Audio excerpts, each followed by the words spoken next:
Hello guys, masih bersama saya John Itung. Oke teman-teman, di kesempatan kali ini teman-teman bisa melihat ya, di sini ada HP Xiaomi Redmi 5 Plus yang bengkok banget ya. Nah, ini habis jatuh dan posisinya udah bengkok kayak gini, dan masuk ke counter kami pun udah kayak gini, LCD-nya udah pada nggak ada, terus dia sebengkok-bengkoknya kayak gini. Dan ini akan kita sulap menjadi seperti baru, dan kalau kita bandingkan nantinya teman-teman bakalan nggak mengira bahwa ini bisa seperti ini ya.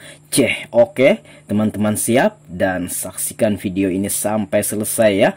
Oke, nah di sini waduh, bengkok banget di sini ya HP-nya. Nah, ini SIM tray-nya, teman-teman bisa lihat. Ya, SIM tray-nya itu patah ya. Ini dibuang aja dan kita udah pesankan SIM tray-nya juga. Nah, ini kita buka dulu ya HP-nya ini. Oke, baterainya pun akan kita ganti nantinya, soalnya itu kita bisa lihat bengkok banget ya. Nah, itu adalah spare part-nya, LCD-nya, tulang tengahnya, backdoor-nya, SIM tray-nya.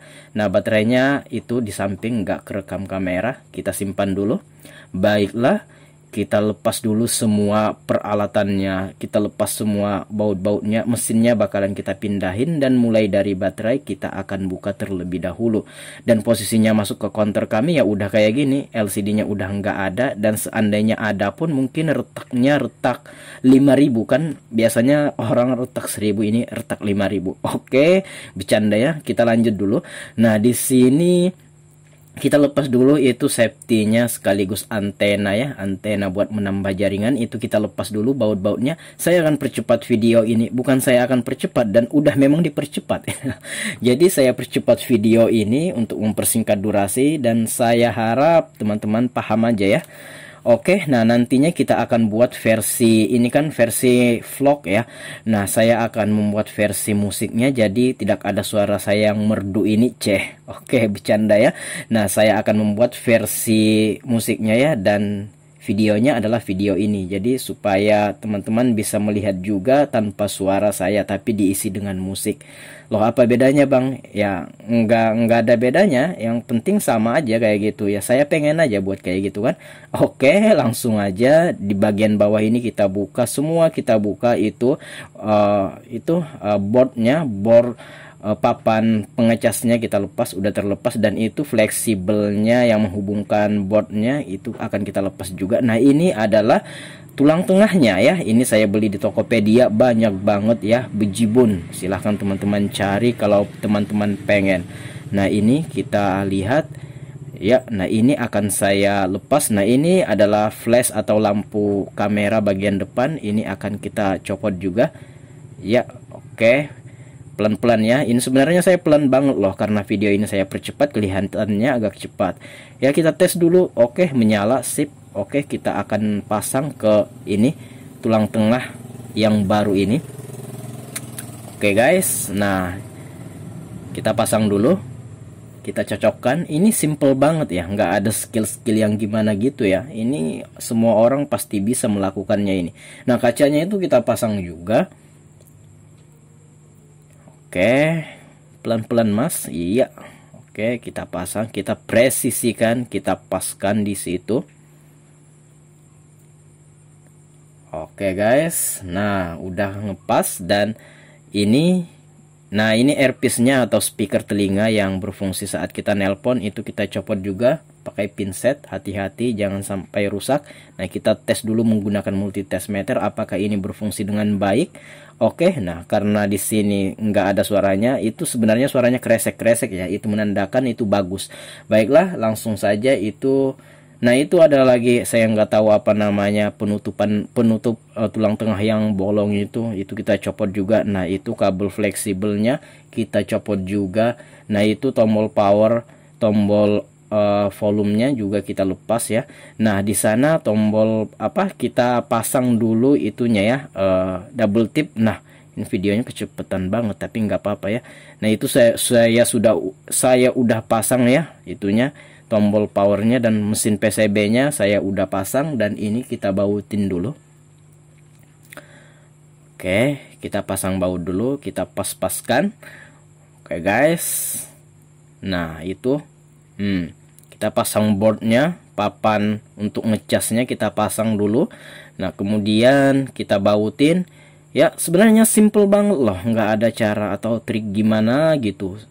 Walaupun Anda pemula pun bisa, walaupun Anda tidak seorang teknisi HP pun bisa ya. Oke, di sini kita pasang dulu semua itunya, baut-bautnya. Oke guys, nah oke kita pasang semua bautnya. Oke, videonya ini terlalu cepat tapi nggak masalah karena hasil akhirnya yang akan kita lihat. Nah itu kita pasang dulu itunya, fleksibelnya, kabel fleksibelnya yang mengkoneksikan antara mesin bawah dan mesin atas ya, kayak gitu. Oke, kita pasang dulu. Nah oke, udah kepasang ya, kita pasang dulu itunya, antenanya. Iya, itu antenanya itu sekaligus sama itunya ya, sama speakernya lengket di sana, buzzer atau speaker. Nah, itu kita bautin dulu. Iya, kita bautin dulu ya. Oke, kita pasang semua baut-bautnya. Oke. Nah, kita pasang dulu. Oke, banyak banget ya bautnya ini. Nah, kita bersihkan tempat ngecasnya, itu kotor saya lihat. Nah, kemudian kalau sudah kayak gini, ya udah kita akan kita tunggu dulu. Nah saya akan ngelem menggunakan lem E8000 ya, karena HP-nya ini berwarna putih maka saya menggunakan lem warnanya bening supaya nantinya batasan-batasan ketika belepotan nggak pada kelihatan. Nah kalau yang warna hitam itu bakalan kelihatan dan jelek. Nah ini double tipnya saya lepas dulu karena double tip ini bikin tebal aja, dan double tip ini saya nggak gunakan walaupun lengket karena tidak kuat loh ini. Ya nggak bisa dipakai ya, nggak SNI ya, kita lepas dulu, nggak sesuai standar. Kita lepas dulu karena kalau kita lapis dengan lem nantinya ini akan ketebelan ya. Nah itu kita lepas dulu semuanya dan udah kita bersihkan ya, kita bersihkan. Kalau perlu pakai thinner untuk membersihkan, menyapu rata habis itunya double tipnya. Kemudian kalau sudah kita lem menggunakan E8000 karena ini warna putih dan supaya nantinya batasan-batasan lem itu enggak kelihatan. Kalau warna hitam itu nanti akan kelihatan dan jelek banget. Baiklah, kita olesin lem secara merata ke semua permukaannya ya. Oke guys. Oke, iya udah ya. Nah kemudian kita pasang LCD-nya, kita presisikan, kemudian kita lekatkan menggunakan isolasi kertas. Kita rekatkan ya, kita rapatkan menggunakan isolasi kertas. Oke, saya di sini menggunakan isolasi kertas. Apabila teman-teman menggunakan karet gelang pun nggak masalah juga ya. Oke guys. Oke, kita pasang dulu. Nah, di sini untuk pengeringan lem ini sendiri, itu kita butuh waktu sekitar 12 jam ya, atau 1 malam untuk melekatkan secara sempurna ya dan maksimal. Sebenarnya 1 jam udah bisa dipakai, cuma nggak maksimal karena di dalamnya itu masih ada yang tersisa. Oke, saya akan skip video ini, saya akan tunggu selama 1 malam dan nantinya besok paginya kita akan lanjut lagi. Tapi kalau di video ini ya langsung lanjut ya. Nah, oke. Nah, di sini kayaknya udah terskip dan udah 1 malam ya di sini. Oh, belum. Nah, ini baru 1 malam. Nah, barulah ini adalah baterai baru dan ini akan kita tes, kita coba dulu. Ya, kita akan lihat. Nah, kita pasangkan, kita pasang kabel fleksibelnya dan kita lihat. Oke. Nah, bagus ya untuk ketebalannya, presisi banget. Kemudian kita kasih isolasi, bukan isolasi, itu double tip untuk supaya baterainya itu melekat dengan sempurna bro.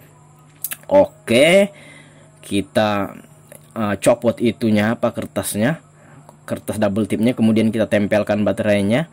Oke, kita lepas dulu isolasi kertas yang ada pada LCD touchscreen ini ya, kita lepaskan dulu bro. Oke guys, nah ini udah mulai kelihatan ya barunya. Jadi ini yang diganti ini tulang tengah, backdoor, baterai ya, SIM tray ya, itu aja. Oke, nah jadi nantinya itu nggak diperbaiki ya, yang bengkok tadi itu langsung dibuang aja ya. Kalau saya boleh ngomong ya dibuang aja, buat mau diapakan lagi, kecuali buat ganjil-ganjil pintu ya, atau ganjil meja yang kurang rata. Nah, oke. Nah, di sini saya pasang dulu ya. Nah, saya sudah memasang di sana tombol powernya dan kita lihat sama banget ya. Dan ini mirip banget dengan yang originalnya. Nah, di sana kita lihat ada antena-antena ya, pengkoneksian antara antena dan backdoor untuk menambah jaringan. Dan di ini backdoor yang saya beli untuk seperempatnya ini pun ada sama banget dengan yang originalnya, dan kita akan pasang dan tralalala, ternyata tidak mau rapat bro, karena tulang tengahnya itu terlalu panjang pengaitnya. Kemudian kita akan amplas ya. Nah, kita akan amplas tuh, kita mengamplasnya supaya itu pengaitnya itu pendek dan nantinya mau rapat lagi, karena yang ininya, yang barunya itu terlalu panjang sehingga nggak bisa dirapetkan, kalau dipaksa takutnya pecah touchscreennya. Nah, kemudian udah kita amplas ya sedikit tadi, kemudian kita pasang backdoornya dan alhasil ya kita pas-paskan dan ya udah mau rapet dia ya. Oke, nah mau rapet dia. Oke, nah tampaknya udah kelihatan seperti baru my brother. Alright, dan ini kelihatannya udah baru banget ya. Kita pasang dulu bro SIM tray-nya. Oke, nah udah kepasang SIM tray-nya. Jadi kita hidupin dulu, langsung aja juga kita hidupin, mantapnya. Oke guys, nah itu adalah yang saya ganti, backdoor, tulang tengah, baterai, dan LCD. Tapi LCD-nya di sini udah pada nggak ada karena posisi masuknya itu udah kayak gini ya. Oke, nah kita kasih minyak kayu putih dan plastiknya itu enggak saya lepas karena ya menandakan baru ganti LCD ya, supaya tercium bau-bau barunya lah kayak gitu. Walaupun nggak ada baunya, minimal bisa kelihatan seperti baru ganti gitu loh. Nanti pelanggan sendiri yang ngelepas plastik touchscreen-nya itu. Oke, nah di sana warna hitam, itu warna hitam sendiri ya fingerprintnya, tapi nggak masalah, nggak mengganggu pemandangan. Idih, kita lihat udah kelihatan baru bro, mantap jiwa. Alright, dan ya barangkali teman-teman gak menyangka kok bisa jadi seperti ini ya. Bisa lah kan, yang diganti backdoor, tulang tengah, baterai, sama LCD ya kelihatan seperti baru lah kayak gitu kan. Ya udah, ini mantap lah, sudah kelihatan seperti baru, dan ya pelanggan dengan senang hati menerima HP-nya ini. Oke guys, kita buka YouTube-nya dulu, kita tes dulu. Oke, jangan lupa buka channel John Itung ya. Kemudian silahkan di subscribe. Oke guys. Ya, nah ini adalah HP pelanggan, malah saya subscribe channel saya sendiri. Ya udah, nggak masalah ya. Oke, nyalakan lagi loncengnya bro. Nah, supaya pelanggan tahu nantinya video ini saya bakalan upload dan dia akan melihat proses pembuatan atau prosesnya. Oke, mantap jiwa.